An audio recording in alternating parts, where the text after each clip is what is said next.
Good morning everyone. आज का जो हमारा क्लास है वो मेटल और नॉन मेटल का लेक्चर नंबर 4 है।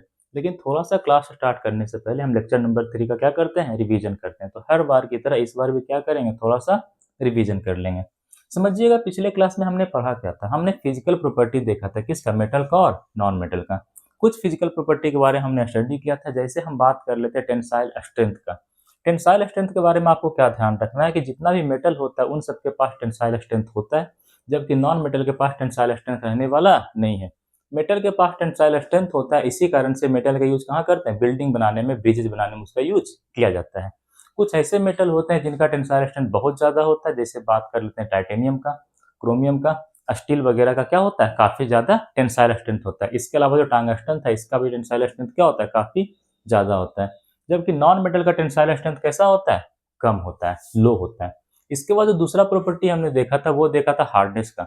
हार्डनेस में हमने क्या देखा था कि आमतौर पे जितना भी आपका मेटल होता है वो सब के सब हार्ड होते हैं। कैसा होता है, हार्ड होता है। जबकि जो आपका नॉन मेटल होता है वो कैसा होता है, सॉफ्ट होता है। कोई दिक्कत है यहाँ तक नहीं। अब जो आपका मेटल होता है उसके पास हार्डनेस का प्रॉपर्टी होता है, इसी कारण से वो कुछ चीजों को रजिस्ट करता है। जैसे मेटल हार्ड होता है, इस कारण से उसके अंदर आसानी से स्क्रैच आने वाला नहीं है। उसे आसानी से हम काट भी नहीं सकते, उससे आसानी से हम पीस भी नहीं सकते, मतलब उसका ग्राइंडिंग भी करना क्या होता है, मुश्किल होता है।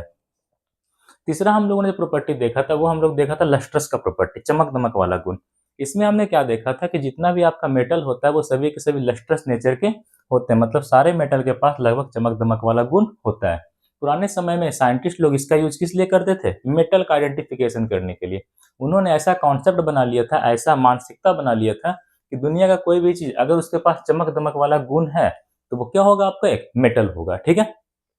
साथ ही साथ एक ऐसा भी मेटल था जिसका कि लस्ट्रस प्रॉपर्टी क्या होता है, वीक होता है, कम होता है, डल अपीयरेंस होता है। उसका नाम क्या था, लीड। क्या नाम था, लीड। लीड का सिंबल क्या होता है, पीबी। लीड का सिंबल क्या होता है, पीबी। इसके बाद हम लोगों ने देखा था नॉन मेटल के बारे में। नॉन मेटल के पास जनरली लस्ट्रस का प्रॉपर्टी रहने वाला नहीं है, लेकिन कुछ ऐसा भी नॉन मेटल था जिसके पास लस्ट्रस का प्रॉपर्टी रहता था। क्या क्या एग्जाम्पल है इसका, आयोडीन हो गया आपका, ग्रेफाइट हो गया और डायमंड हो गया। ये तीनों के तीनों नॉन मेटल होते हैं, लेकिन इनके पास किसका प्रॉपर्टी होता है, लस्ट्रस का प्रॉपर्टी रहता है। आखिर में हमने जो चौथा फिजिकल प्रॉपर्टी देखा था कल की क्लास में वो हमारा क्या था, डेंसिटी। डेंसिटी क्या होता है, सबसे पहले डेंसिटी को स्मॉल डी से रिप्रेजेंट करते हैं। डेंसिटी को डिफाइन कैसे किया गया, mass per unit volume is known as density. किसी भी सब्सटेंस का यूनिट वॉल्यूम में जो मास आता है वही उसका क्या होता है, डेंसिटी होता है। हमने आपको पढ़ाया था अगर हमारे पास 1 मीटर लंबा, 1 मीटर चौड़ा और 1 मीटर गहरा क्या है, कोई गड्ढा वगैरह हम लोग बना लेते हैं, उसमें हम लोग पूरा पानी भर दिए। जब पानी ऊपर तक पूरा लबालब भर गया था, उस पानी को बाहर निकाले, उसका हमने क्या कर लिया, मास कैलकुलेट किया। फाइनली जो मास आया वो कितना आया, 1000 kg आया। और तब हम लोग कहते हैं कि जो आपका वाटर का डेंसिटी होता है वो 1000 kg/मीटर क्यूब होता है। डेंसिटी का फॉर्मूला क्या होता है, मास अपॉन वॉल्यूम होता है। यहाँ पे मास किस में रखना है, केजी में रखना है, वॉल्यूम रखना है मीटर क्यूब में, तब जाके आपका आंसर जो डेंसिटी का आएगा वो एसआई यूनिट kg/मीटर क्यूब में आएगा। कोई दिक्कत है यहाँ तक नहीं।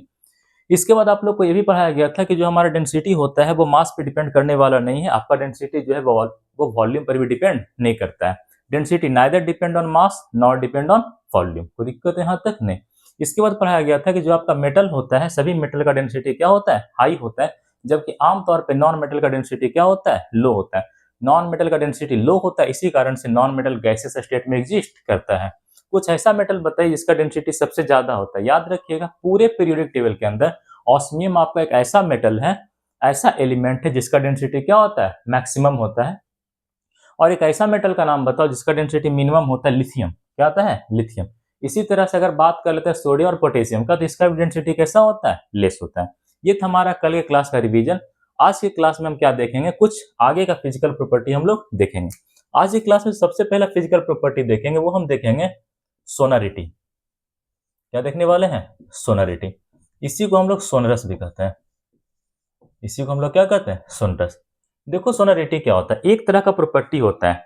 इस प्रॉपर्टी के कारण अगर हम किसी भी सब्सटेंस को, किसी भी मटेरियल को, किसी भी ऑब्जेक्ट को हिट करते हैं किसी दूसरे चीज से, तब वहां पर जो साउंड जनरेट होगा वो ringing bell like sound generate होगा। कैसा sound, ringing bell like sound generate होगा। अब अगर कोई सा भी ऐसा मटेरियल है आपके चारों तरफ जिसको ऐसे करके हिट करने पे, थोड़ा सा उसके ऊपर चोट करने पे रिंगिंग बेल लाइक साउंड अगर वो जनरेट करना शुरू कर दे, मतलब उसके पास सोनरिटी का प्रॉपर्टी है। दे हैव प्रॉपर्टी ऑफ सोनरिटी और they have property of sonorous. आप लोग देखते होंगे आपके स्कूल का जो भी घंटी वगैरह होता है या फिर मंदिर में जो भी घंटी वगैरह लगा होता है वो सब किसका बना होता है? मेटल का बना होता है।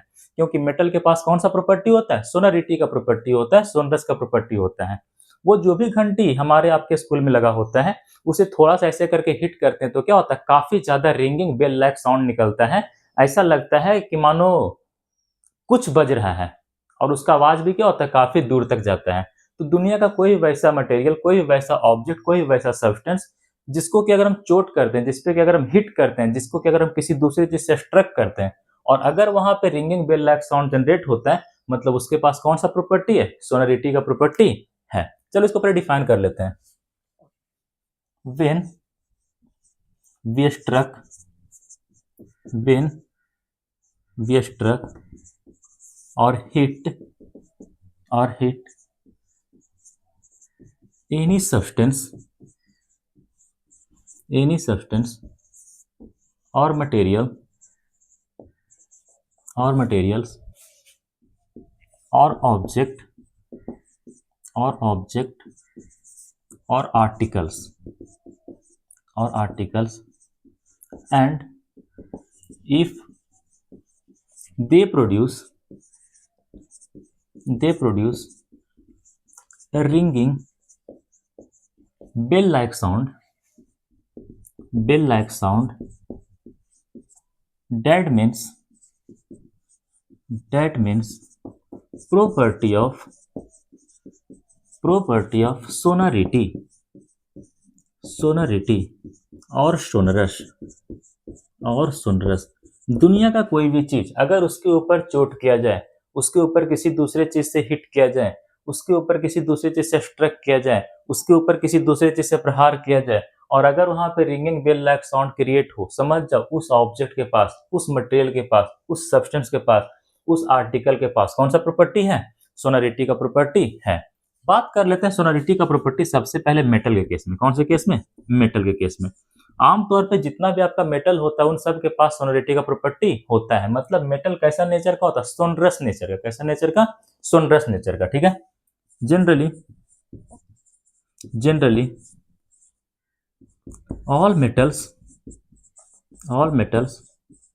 have property of have property of have property of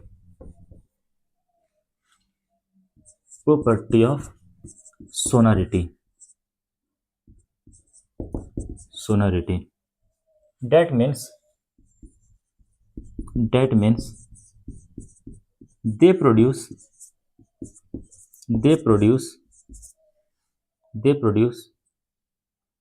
a ringing bell like sound। They produce ringing bell like sound. कोई दिक्कत है यहां तक? नहीं। आप सिंपल कह सकते हैं metals are sonorous in nature. Metal कैसा नेचर का होता है? सोनरस नेचर का होता है। लगभग सभी के सभी मेटल ऐसे होते हैं जिन्हें अगर किसी दूसरी चीज से हिट कर दिया जाए तो वो रिंगिंग बेल लाइक साउंड क्या करेगा? प्रोड्यूस करेगा। मतलब मेटल के पास सोनरिटी का प्रॉपर्टी होता है। हम कह सकते हैं मेटल सोनरस नेचर का होता है। इसी प्रॉपर्टी के कारण हमारे स्कूल का जो भी घंटी होता है वो किसका बना होता है? मेटल का बना होता है। Due to this property of metal due to this property of metal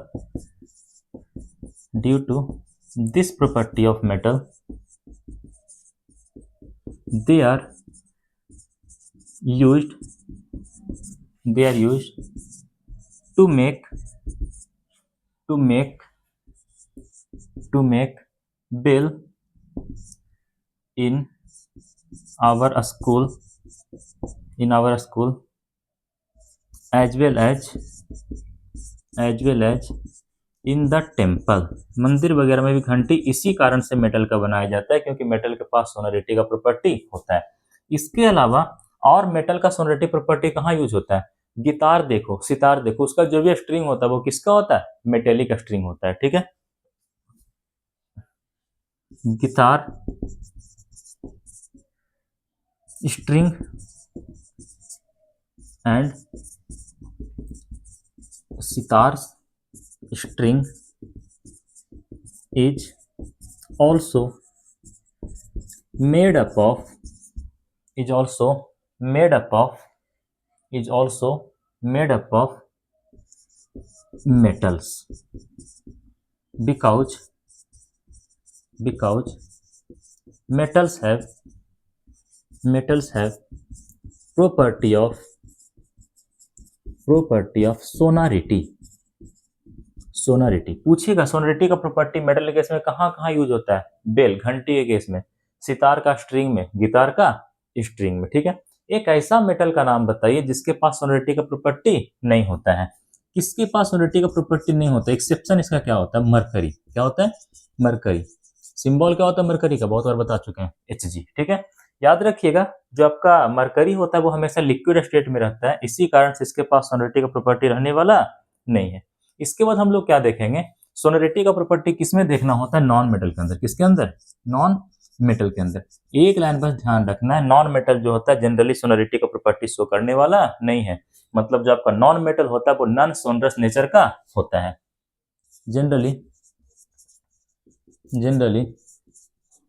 non metals do not show the property of sonority that means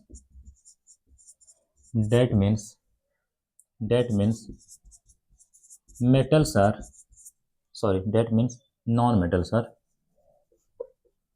that means non-metals are non-sonorous non sonorous in nature non metal कैसे nature का होता है non sonorous nature का होता है ये आपका sonority का प्रॉपर्टी था पूरा का पूरा किसके अंदर मेटल के अंदर और नॉन मेटल के अंदर इतना नोट करिए फिर आगे चलते हैं हो गया मिटा दें चलो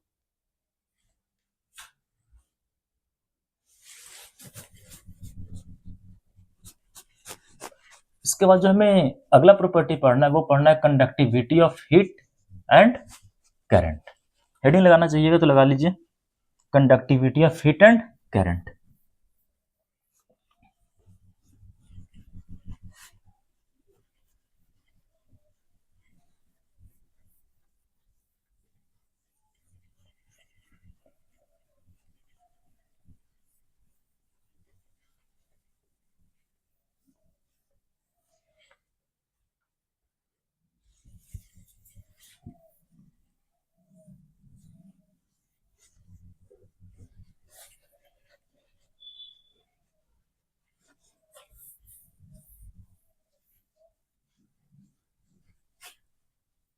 चलिए हेडिंग लगेगा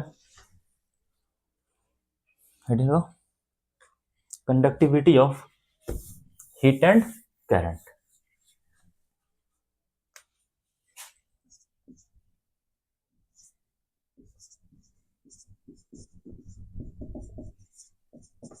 conductivity of heat and current conductivity of heat and current समझिएगा ये भी तुम्हारा क्या फिजिकल प्रॉपर्टी होता है किसका मेटल का और नॉन मेटल का यहाँ पे एक टर्म आया कंडक्टिविटी सबसे पहले बात आता है कि सर कंडक्टिविटी क्या होता है कंडक्टिविटी एक तरह का प्रॉपर्टी होता है किसी भी सब्सटेंस का इस प्रॉपर्टी के कारण वो अपने से होकर के करंट और हीट को जाने देता है मतलब सिंपल ध्यान रखिए कंडक्टिविटी क्या होता है एक तरह का गुण होता है एक तरह का विशेषता होता है एक प्रॉपर्टी होता है किसी भी सब्सटेंस का किसी भी मटेरियल का किसी भी ऑब्जेक्ट का किसी भी आर्टिकल का और जिस भी मटेरियल के पास जिस भी ऑब्जेक्ट के पास जिस भी सब्सटेंस के पास जिस भी आर्टिकल के पास कंडक्टिविटी का प्रॉपर्टी होगा तो वो अपने से होकर के करंट और हीट को क्या करेगा जाने देगा कोई दिक्कत है यहाँ तक नहीं ना पहले डिफाइन कर लेते हैं conductivity is a property conductivity is a property of substance और materials due to which they allow due to which they allow due to which they allow due to which they allow to pass the current as well as heat through them ठीक है। Conductivity क्या होता है? एक property होता है किसका? किसी भी सब्सटेंस का, किसी भी मटेरियल का, जिसके कारण वो क्या करता है, अपने से होकर करंट और हीट को क्या करता है, जाने देता है। कोई दिक्कत है यहां तक? नहीं। इसके बाद हमें देखना है conductivity of heat and current in metal. किसके केस में? मेटल के केस में देखना है। ठीक है। आमतौर पे देखा गया है कि जितना भी मेटल होता है वो सभी के सभी गुड कंडक्टर होता है। किसका? करंट का और हीट का। करंट का और हीट का। सबसे पहला पॉइंट यही ध्यान रखना है, generally all metals are good conductor of heat and current। आमतौर पे देखा गया है कि जितना भी आपका क्या होता है, मेटल होता है, वो सभी के सभी गुड कंडक्टर होता है। किसका? हीट का और करंट का। बात आता है वाई, लेकिन बात आता है बट वाई कोई भी मेटल अपने से होकर के हीट को और करंट को जाने दे रहा है, लेकिन क्यों? इसका आंसर सिंपल सा है। एक्चुअली जितना भी मेटल होता है उन सभी मेटल के सरफेस पे काफी सारे फ्री इलेक्ट्रॉन होते हैं। कैसा इलेक्ट्रॉन? Free electron. ठीक है। ऐसा कहा जाता है कि कोई सा भी मेटल का सरफेस है उसके ऊपर सी ऑफ फ्री इलेक्ट्रॉन है। मतलब ऐसा मानो कि उसके सरफेस के ऊपर पूरा का पूरा समंदर की तरह फ्री इलेक्ट्रॉन ऐसे क्या है, फ्लो कर रहा है। इसी प्रॉपर्टी के कारण कोई सा भी मेटल क्या करता है, अपने से होकर के हीट और करंट को जाने देता है। ये जो भी फ्री इलेक्ट्रॉन उसके सरफेस पे है वो बस ऐसे ही उसके सरफेस पे रैंडम मोशन कर रहा होता है। रैंडम मोशन का मतलब होता है इधर उधर कहीं भी जा रहा होता है। और वैसा इलेक्ट्रॉन जो किसी मेटल के सरफेस के ऊपर रैंडम मोशन करता है, उस इलेक्ट्रॉन को हम मोबाइल इलेक्ट्रॉन के नाम से जानते हैं। मतलब सिंपल अगर ध्यान रखना है तो बस इतना ध्यान रखना है कि जो भी आपका मेटल्स होता है उनके पास क्या होता है, मोबाइल इलेक्ट्रॉन। क्या होता है? Mobile electron. मोबाइल इलेक्ट्रॉन क्या होता है? वैसा इलेक्ट्रॉन जो कि उसके सरफेस पे रैंडम मोशन कर रहा है, वैसा इलेक्ट्रॉन जो कि उसके सरफेस पे ऐसे ही इधर उधर क्या कर रहा है, घूम रहा है, उस इलेक्ट्रॉन को हम लोग क्या कहते हैं, मोबाइल इलेक्ट्रॉन। कोई दिक्कत यहां तक नहीं। तो जनरली सभी के सभी मेटल क्या होता है, गुड कंडक्टर होता है। किसका? हीट का और करंट का। लेकिन क्यों? Because they have a sea of free electron on their surface। उसके सरफेस पे क्या होता है, सी ऑफ फ्री इलेक्ट्रॉन होता है, समंदर भर के फ्री इलेक्ट्रॉन प्रेजेंट होता है। Which perform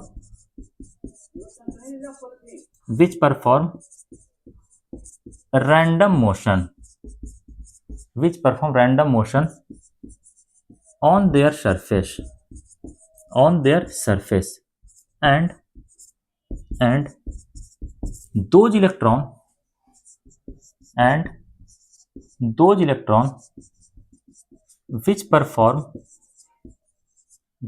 which perform random motion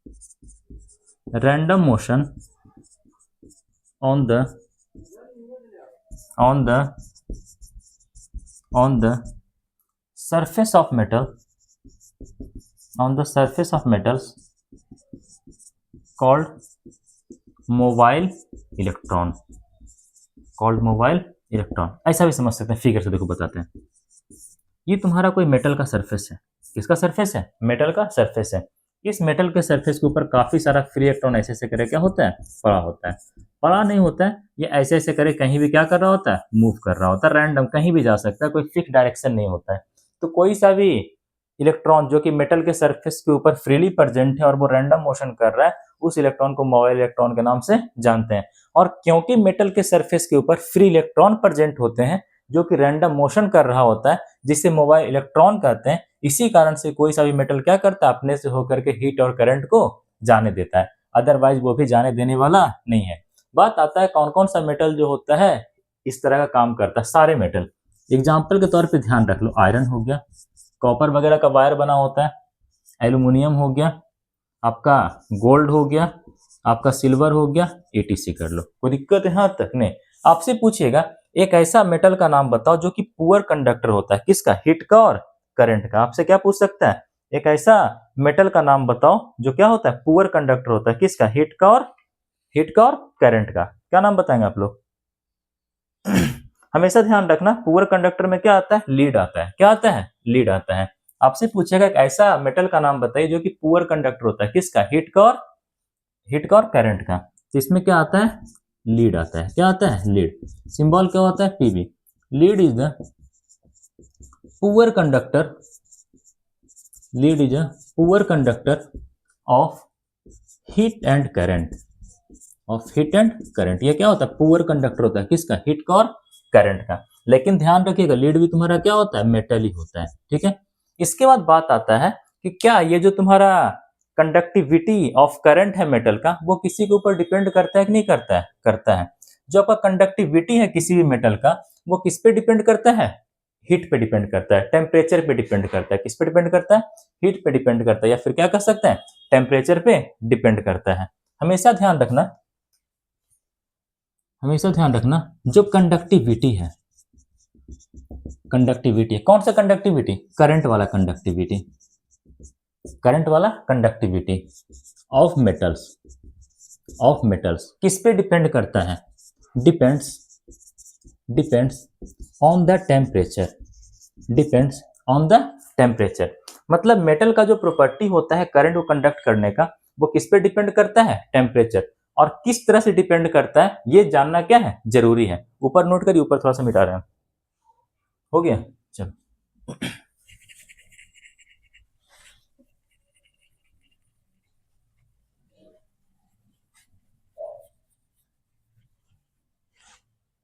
ऐसे डिपेंड करता है, देखिए। Conductivity, conductivity inversely proportional to temperature, inversely proportional to temperature.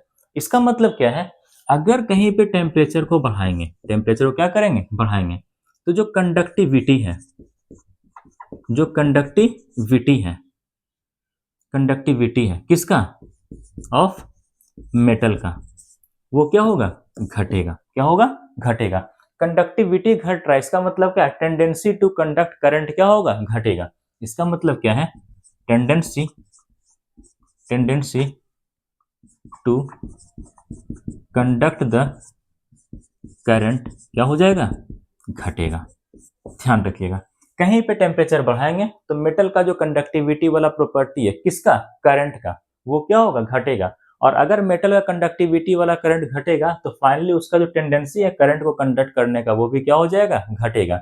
लेकिन अगर कहीं पे टेम्परेचर को घटाएंगे, टेम्परेचर को क्या करेंगे? कम करेंगे, तो जो कंडक्टिविटी का प्रॉपर्टी होता है किसका? मेटल का, वो बढ़ेगा। और अगर कंडक्टिविटी का प्रॉपर्टी बढ़ेगा, कंडक्टिविटी ऑफ मेटल बढ़ेगा, तो finally tendency to conduct current जो होगा किसका? मेटल का, वो भी क्या होगा? बढ़ेगा।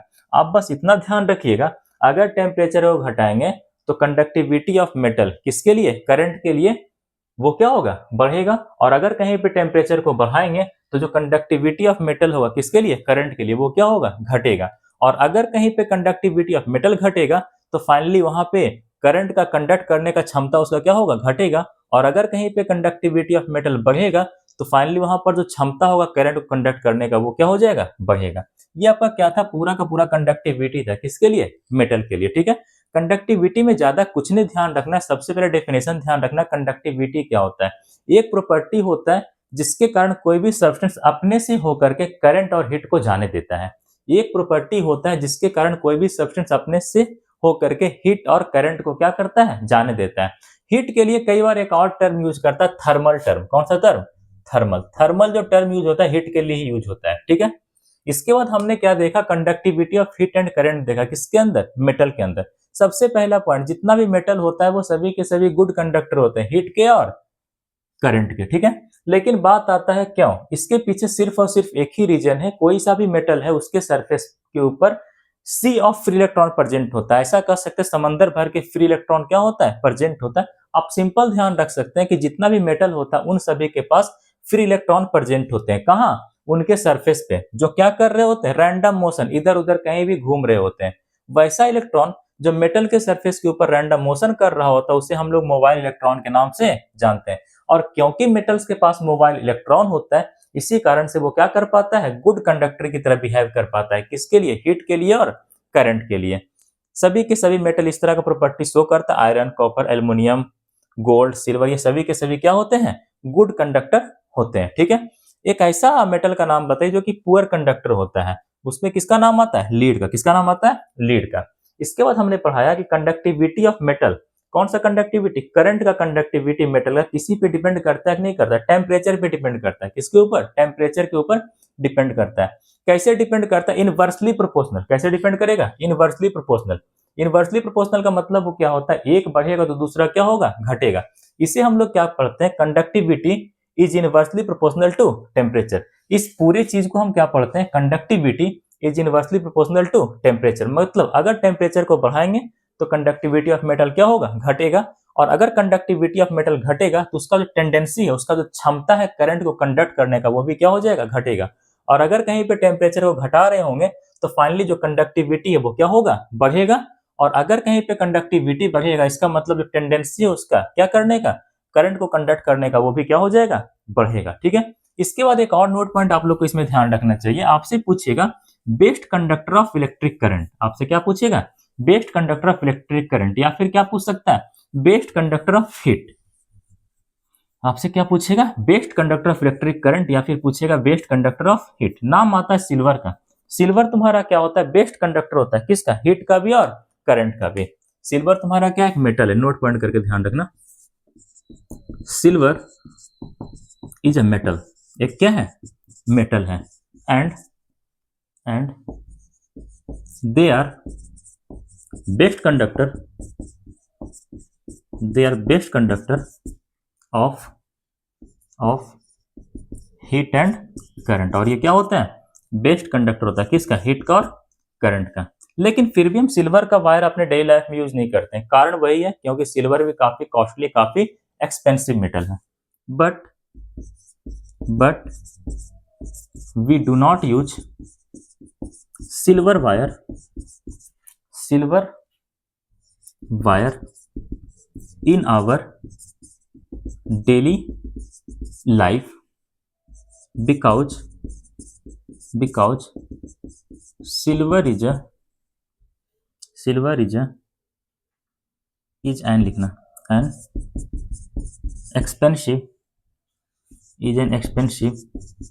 और कॉस्टली मेटल। इस तरह से आपका conductivity of heat and current metal के केस में क्या होता है, खत्म होता है। यहां तक नोट करिए। नॉन मेटल की ओर चलते हैं, मिटा दें, चलो।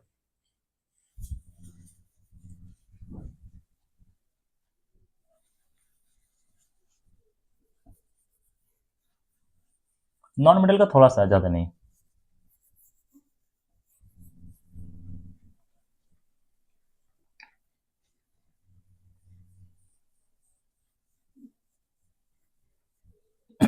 चलिए समझिएगा, जो आपका नॉन मेटल होता है वो जनरली क्या होता है, बैड कंडक्टर होता है। किसका, हीट का और करंट का। नॉन मेटल केस में बात कर लेते हैं हम लोग। Non metals are generally bad conductor of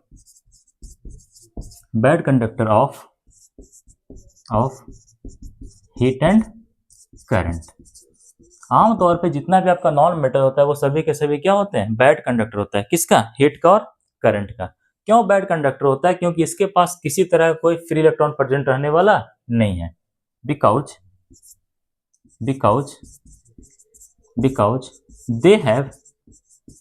they have no any free electron, they have no any free electron present on their surface।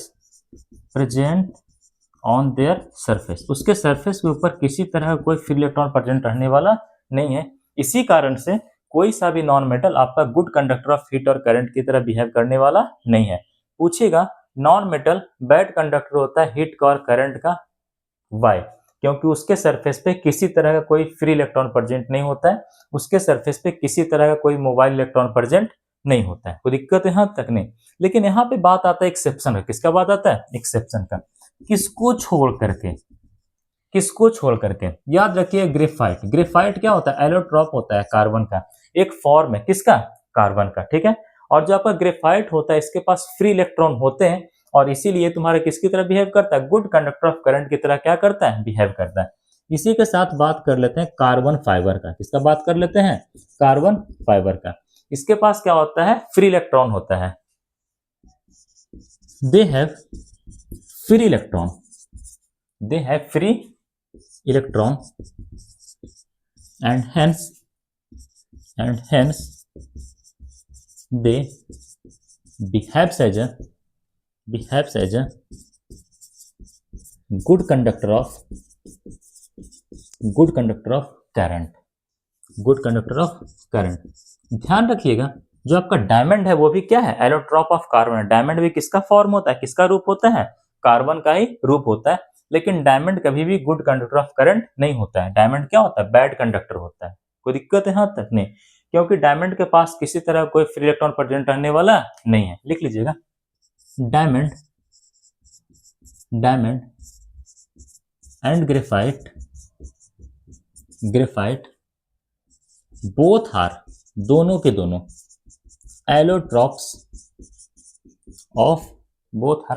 Of carbon, but diamond is a bad conductor, of current because they have के बाद यहाँ लिख देते हैं they have no any free electrons, ये था तुम्हारा क्या? Conductivity of heat and current. किसी केस में? मेटल के केस में और नॉन मेटल के केस में। यहां तक नोट करिए, आगे चलते हैं।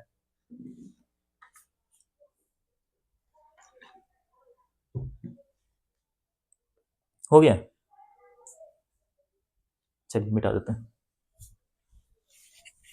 इसके बाद जो हमें नेक्स्ट फिजिकल प्रॉपर्टी पढ़ना है वो पढ़ना है किसके बारे में?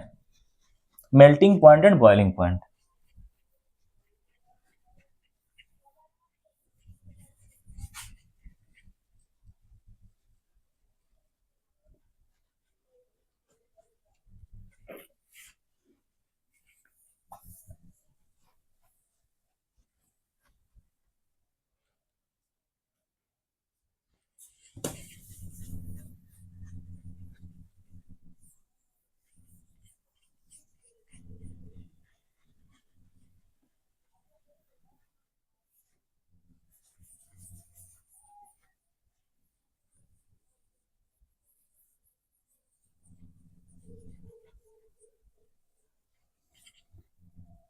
चलो डील को melting point and boiling point.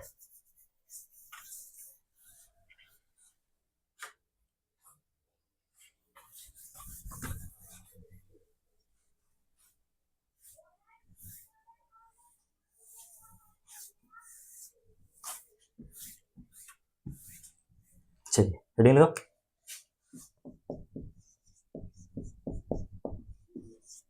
Melting point and boiling point, melting point and boiling point. देखो मेल्टिंग पॉइंट को शॉर्ट में से एमपी भी लिख सकते हैं और बॉइलिंग पॉइंट को क्या लिख सकते हैं? बीपी भी लिखा जा सकता है। सबसे पहले बात करते हैं मेल्टिंग पॉइंट क्या होता है। वैसा टेम्परेचर जिसपे कोई सॉलिड मेल्ट कर जाए, लिक्विड के फॉर्म में आ जाए, उसे क्या कहते हैं? मेल्टिंग पॉइंट कहते हैं। इसके बाद बात आता है बॉइलिंग पॉइंट क्या होता है। वैसा टेम्परेचर जिसपे कोई लिक्विड जो है वो बॉयल करना शुरू कर दे या फिर वेपर वाले स्टेट में आ जाए, गैसेस स्टेट में आ जाए, उसे हम लोग क्या कहते हैं? बॉइलिंग पॉइंट के नाम से जानते हैं। सबसे पहले डेफिनेशन की बात कर लेते हैं। दो temperature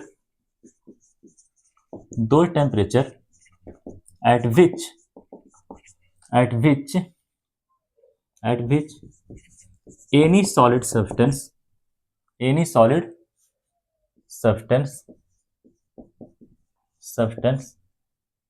melts melts and convert into liquid state called melting point. वैसा टेम्परेचर जिसपे कोई भी सॉलिड सब्सटेंस क्या हो जाए, मेल्ट कर जाए और कन्वर्ट हो जाए किस में, लिक्विड स्टेट में। उसे हम लोग क्या कहते हैं, मेल्टिंग पॉइंट के नाम से जानते हैं। इसके बाद बात आता है किसका, बॉइलिंग पॉइंट का। मेल्टिंग पॉइंट को शॉर्ट में कैसे लिखते हैं, एमपी भी लिखा जा सकता है, ठीक है। इसके बाद बात आता है किसका, बॉइलिंग पॉइंट का। बॉइलिंग पॉइंट क्या होता है, दो temperature at which any liquid starts to boil, any liquid starts to boil or convert into vapor or gaseous state such temperature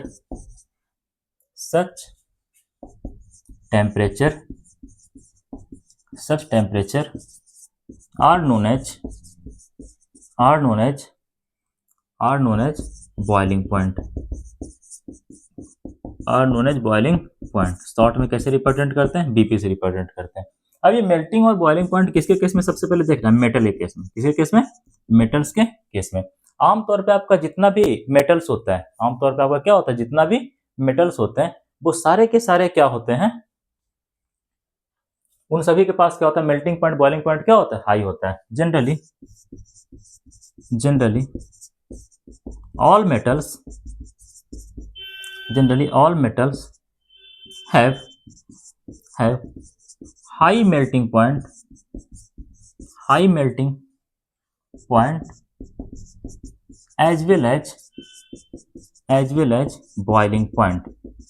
as well as boiling point पूछिएगा metal के case में melting point boiling point का क्या condition है, simple बता देना है। Metal के केस में जो आपका मेल्टिंग पॉइंट होता है और जो आपका क्या होता है बॉइलिंग पॉइंट होता है वो क्या होता है, बहुत ही ज्यादा होता है, ठीक है। बात आता है एग्जांपल का, किसका किसका हाई होता है, सभी का हाई होता है। आयरन का हाई होगा, कॉपर, एल्युमिनियम, तुम्हारा गोल्ड, सिल्वर, ईटीसी, ये सभी के सभी क्या है, मेटल है और इन सब का मेल्टिंग पॉइंट बॉइलिंग पॉइंट क्या होता है, काफी ज्यादा होता है। देखिए थोड़ा सा फील करवाते हैं हम कहना क्या चाह रहे हैं। अगर तुम बात कर लो किसका, टंगस्टन का, इसका बात कर लेते टंगस्टन का, लैटिन नेम इसका वॉल्फ्राम, सिंबल क्या होता है डब्ल्यू। टंगस्टन का जो मेल्टिंग पॉइंट होता है इज अबाउट 3410 डिग्री सेल्सियस, मतलब कह सकते हैं लगभग 3500 डिग्री सेल्सियस। इसी तरह से बात कर लो सीजियम का, किसका बात कर लो, सीजियम का, और किसका बात करेंगे, गैलियम का, और किसका बात करेंगे, गैलियम का। इसका जो मेल्टिंग पॉइंट होता है इज अबाउट 30 डिग्री सेल्सियस, कितना होता है, 30 डिग्री सेल्सियस होता है। जबकि अगर तुम बात कर लो सोडियम का, sodium and potassium have moderate melting point, moderate melting point का मतलब होता है इसका मेल्टिंग पॉइंट ना ही तो बहुत ज्यादा होता है ना ही तो बहुत कम होता है। That means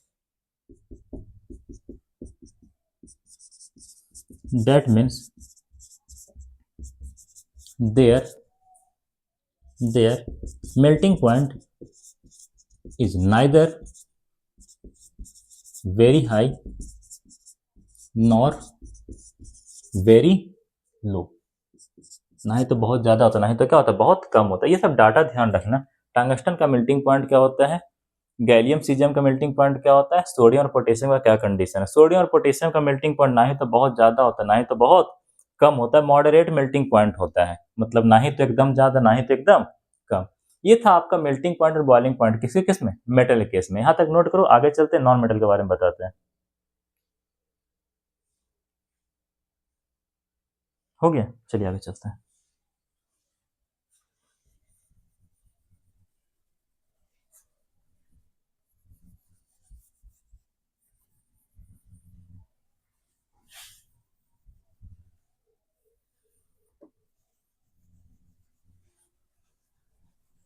हेडिंग लगाओ नॉन मेटल।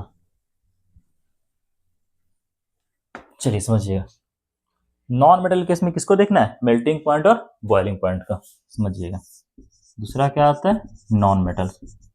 नॉन मेटल्स का जो मेल्टिंग पॉइंट होता है और बॉइलिंग पॉइंट होता है वो आमतौर पे कैसा होता है, लो होता है। Generally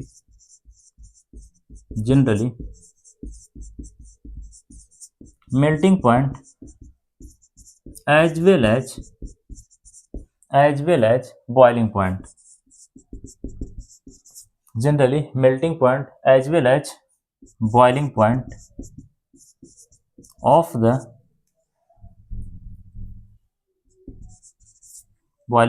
of the non metals is low। आमतौर पे जितना भी आपका नॉन मेटल होता है उन सब का मेल्टिंग पॉइंट और बॉइलिंग पॉइंट क्या होता है, कम होता है। लेकिन कुछ को छोड़ करके कुछ ऐसे नॉन मेटल होते हैं जिनका मेल्टिंग पॉइंट और बॉइलिंग पॉइंट क्या होता है, हाई होता है। क्यों हाई होता है, ड्यू टू देयर स्ट्रक्चर, उनका संरचना ऐसा होता है, उनका स्ट्रक्चर ऐसा होता है, उसका बनावट ऐसा होता है जिसके कारण कि उसका मेल्टिंग पॉइंट बॉइलिंग पॉइंट क्या होता है, हाई होता है। But the melting point and boiling point of some non-metals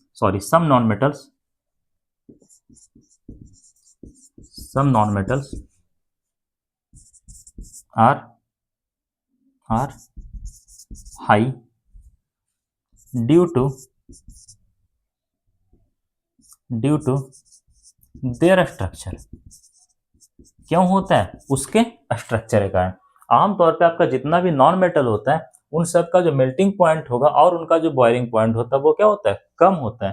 लेकिन कुछ ऐसे भी नॉन मेटल होते हैं जिनका मेल्टिंग पॉइंट और बॉइलिंग पॉइंट क्या होता है, हाई होता है। और क्यों हाई होता है, क्योंकि उनका संरचना कुछ ऐसा होता है। कोई दिक्कत है यहाँ तक नहीं ना, मतलब पूछिएगा क्या सारे नॉन मेटल का मेल्टिंग पॉइंट बॉइलिंग पॉइंट लो होता है, नहीं, कुछ का हाई होता है। पूछिएगा क्यों हाई होता है, ड्यू टू देयर स्ट्रक्चर, उसका बनावट ही कुछ ऐसा होता है जिस कारण से उसका मेल्टिंग पॉइंट बॉइलिंग पॉइंट क्या हो जाता है, हाई हो जाता है।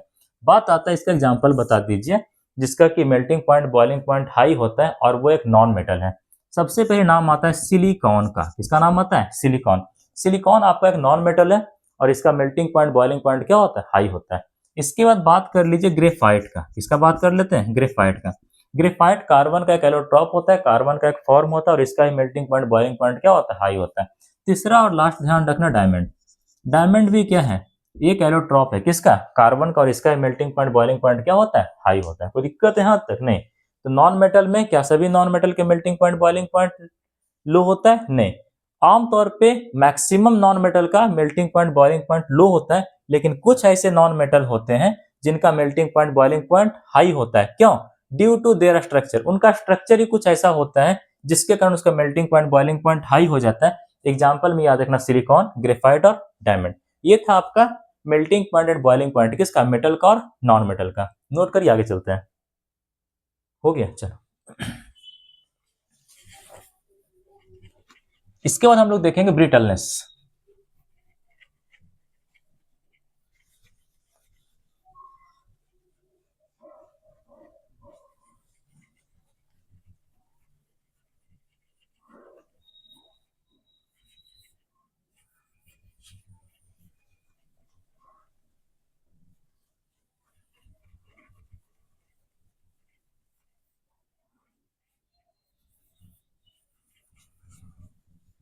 हेडिंग लगाओ ब्रिटलनेस।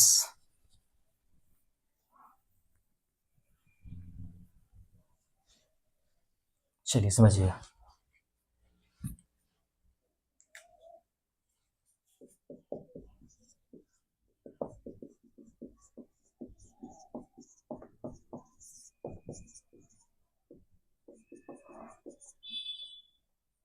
ब्रिटलनेस बोलो या फिर ब्रिटल बोलो, समझना ब्रिटलनेस क्या होता है। एक तरह का प्रॉपर्टी होता है, ये क्या है, एक तरह का प्रॉपर्टी, एक तरह का गुण है, एक तरह का विशेषता है।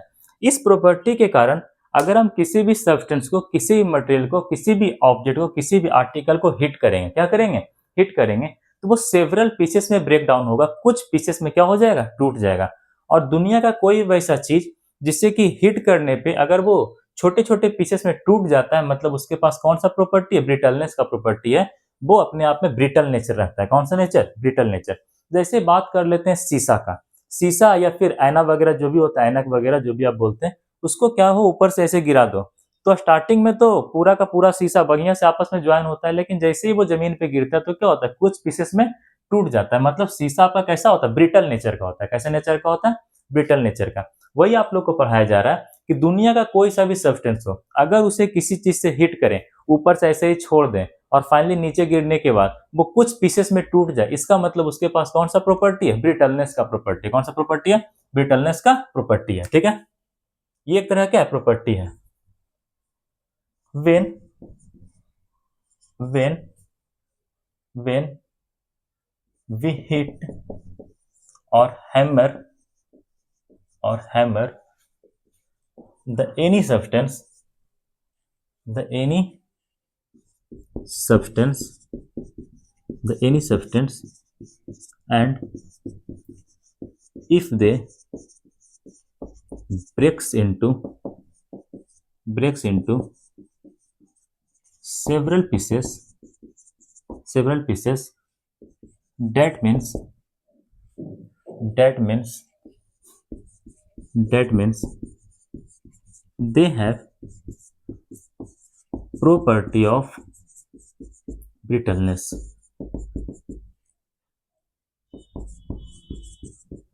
दे प्रॉपर्टी ऑफ ब्रिटलनेस। कोई सा भी दुनिया का वैसा सब्सटेंस, कोई सा भी दुनिया का वैसा मटेरियल जिससे किसी से चोट पहुंचाया जाए, जिसके ऊपर हैमर किया जाए और अगर वो टूट करके छोटे छोटे पीसेस में कन्वर्ट हो जाए, सेवरल पीसेस में ब्रेक डाउन हो जाए, मतलब उसके पास कौन सा प्रॉपर्टी है? ब्रिटलनेस का प्रॉपर्टी है। अब ये ब्रिटलनेस का प्रॉपर्टी सबसे पहले हम किसके अंदर देख लेते हैं? मेटल्स के अंदर। किसके अंदर? मेटल्स के अंदर। किसके अंदर? मेटल्स के अंदर। ठीक है, आमतौर पे जो आपका मेटल होता है वो नॉन ब्रिटल नेचर का होता है। मतलब मेटल क्या कभी ऐसा होता है कि एल्यूमिनियम ऊपर से नीचे गिराएंगे कुछ पीसेस में टूट जाएगा, लोहा का कोई दरवाजा है ऊपर से नीचे गिरा दो वो कुछ पीसेस में टूट जाएगा, ऐसा होने वाला है? ऐसा नहीं होने वाला है। ठीक है, कोई सा भी मेटेलिक, आप कोई सा भी मेटेलिक चीज ले लो, घर में बर्तन वगैरह होता है, किसका बना होता है? स्टील का बना होता है। क्या ऐसा होता है बर्तन को ऊपर से गिराया कुछ पीसेस में टूटेगा? ऐसा कभी होने वाला नहीं है। मतलब जो आपका मेटल होता है वो कैसा नेचर का होता है? नॉन ब्रिटल नेचर का होता है। Generally metals are non-brittle in nature, that means on hammering they do not breaks and convert into several pieces। आमतौर पे जो आपका मेटल होता है वो नॉन ब्रिटल नेचर का होता है। मतलब अगर उसके ऊपर किसी चीज से चोट पहुंचाया जाए, उसके ऊपर हैमरिंग किया जाए तो वो कुछ पीसेस में टूटने वाला नहीं है। कोई दिक्कत है यहाँ तक? नहीं। याद रखिएगा, जो आपका मेटल होता है वो हार्ड होता है। कैसा होता है? हार्ड होता है, लेकिन नॉन ब्रिटल होता है। कैसा होता है? नॉन ब्रिटल होता है। Metals are hard but they are non brittle लेकिन वो टूट करके बिखरने वालों में से नहीं होता है। ठीक है, बात आता है एक्सेप्शन का। क्या कोई ऐसा भी मेटल है सर जो कि है तो मेटल लेकिन उसके पास ब्रिटलनेस का प्रॉपर्टी होता है? यस। बात कर लेते हैं जिंक का। जिंक तुम्हारा एक मेटल होता है, थोड़ा सा हार्ड नेचर का होता है, लेकिन इसके पास ब्रिटल का प्रॉपर्टी होता है। मतलब इसके ऊपर अगर हैमरिंग किया जाए तो बेचारा टूट करके क्या होगा? बिखर जाएगा। जिंक क्या होगा? It is a metal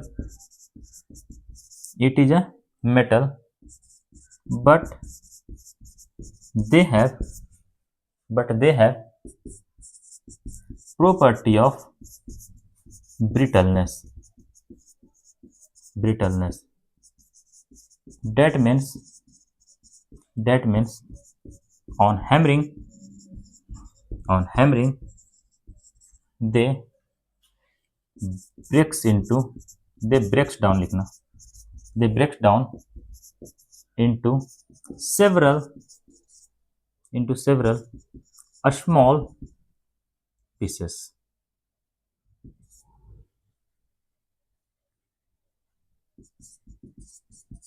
Several small pieces. कोई दिक्कत है यहाँ तक? नहीं। हमेशा ध्यान रखना जो तुम्हारा मेटल होता है वो जनरली नॉन ब्रिटल नेचर का होता है, मतलब उसके ऊपर हैमर करने से वो टूट करके बिखरने वालों में से नहीं है। लेकिन एक मेटल ऐसा होता है जिंक, जो कि है तो मेटल लेकिन इसके पास ब्रिटलनेस का प्रॉपर्टी होता है। इसके ऊपर अगर आप किसी चीज से हैमरिंग करिएगा तो बेचारा टूट करके छोटे छोटे पीस में क्या होगा, बिखर जाएगा। ये आपका ब्रिटलनेस का प्रॉपर्टी था किसके अंदर, मेटल के अंदर। अब देखने जा रहे हैं किसके अंदर, नॉन मेटल के अंदर। नोट कर लो, आगे चलते हैं। हो गया, चलिए समझिएगा। नॉन मेटल का छोटा है, कुछ नहीं है।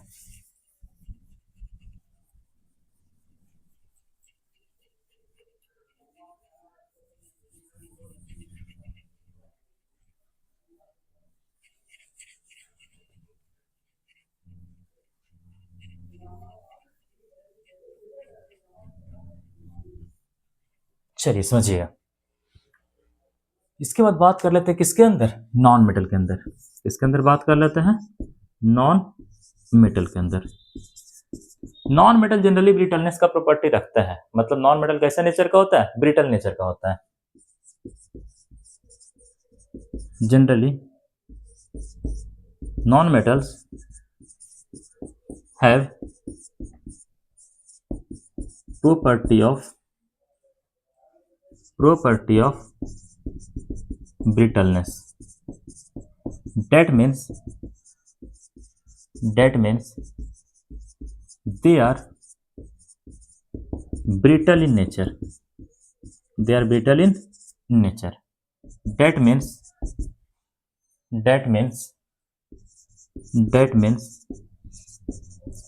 when we hit them or hammering them then they breaks into several pieces.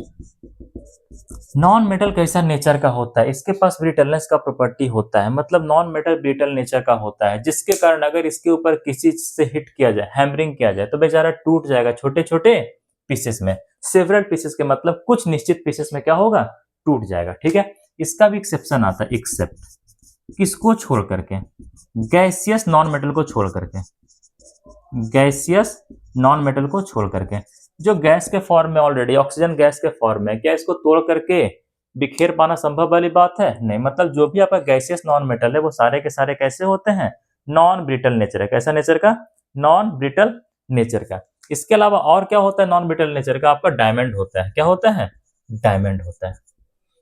ये दो ऐसे नॉन मेटल हैं जो कि कैसा नेचर का होता है, नॉन ब्रिटल नेचर का। कैसा नेचर का, नॉन ब्रिटल नेचर का।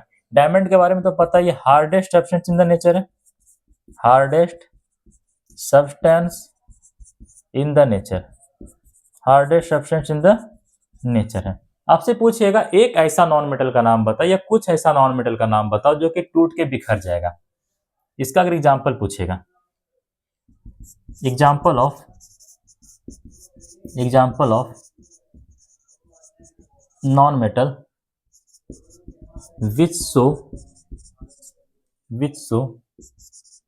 the property of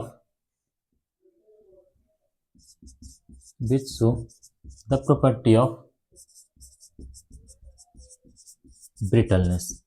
graphite. Graphite कहाँ प्रेजेंट होता है, पेंसिल के लीड में, पेंसिल के लीड में। अब पेंसिल के लीड को थोड़ा सा ऐसे करें, टूटता है कि नहीं टूटता है, टूट जाता है। ठीक है, तो याद रखिएगा नॉन मेटल कैसा नेचर का होता है, नॉन ब्रिटल नेचर का होता है। सॉरी, नॉन मेटल कैसा नेचर का होता है, ब्रिटल नेचर का होता है, मतलब नॉन मेटल के पास ब्रिटलनेस का प्रॉपर्टी रहता है। इससे अगर किसी चीज से हिट किया जाए, इसके ऊपर किसी चीज से हैमरिंग किया जाए, ये टूट जाएगा सेवरल पीसेस में। एक्सेप्शन इसका क्या आता है, गैसियस नॉन मेटल और डायमंड। गैसियस नॉन मेटल और डायमंड कैसा नेचर का होता है, नॉन ब्रिटल नेचर है। कैसा नेचर का, नॉन ब्रिटल नेचर का होता है। इसके बाद एक ऐसा नॉन मेटल का नाम बताइए जिसके पास ब्रिटलनेस का प्रॉपर्टी होता है, ग्रेफाइट। क्या होता है, ग्रेफाइट। सिंपल ब्रिटलनेस में इतना ही ध्यान रखना है कि आमतौर पे आपका जितना भी मेटल होता है वो कोई भी ब्रिटल नेचर का रहने वाला नहीं है, मतलब उस मेटल के पास ब्रिटलनेस का प्रॉपर्टी नहीं होता है। जबकि अगर बात कर लेते हैं नॉन मेटल का, तो लगभग सारे के सारे जो नॉन मेटल होते हैं वो ब्रिटलनेस का प्रॉपर्टी रखता है, मतलब सभी के सभी नॉन मेटल कैसा होता है, ब्रिटल नेचर का होता है। एक ऐसा मेटल का नाम बताइए जो कि ब्रिटल नेचर का होता है, जिंक। जिंक क्या है, एक मेटल है लेकिन वो ब्रिटल नेचर का होता है।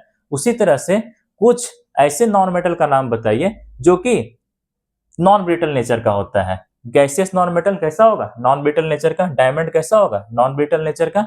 इसके अलावा एक ऐसा नॉन मेटल का नाम बताओ जो कैसा नेचर का होता है, ब्रिटलनेस नेचर का होता है, मतलब उस पर अगर किसी चीज से चोट पहुंचाया जाए बेचारा टूट जाएगा।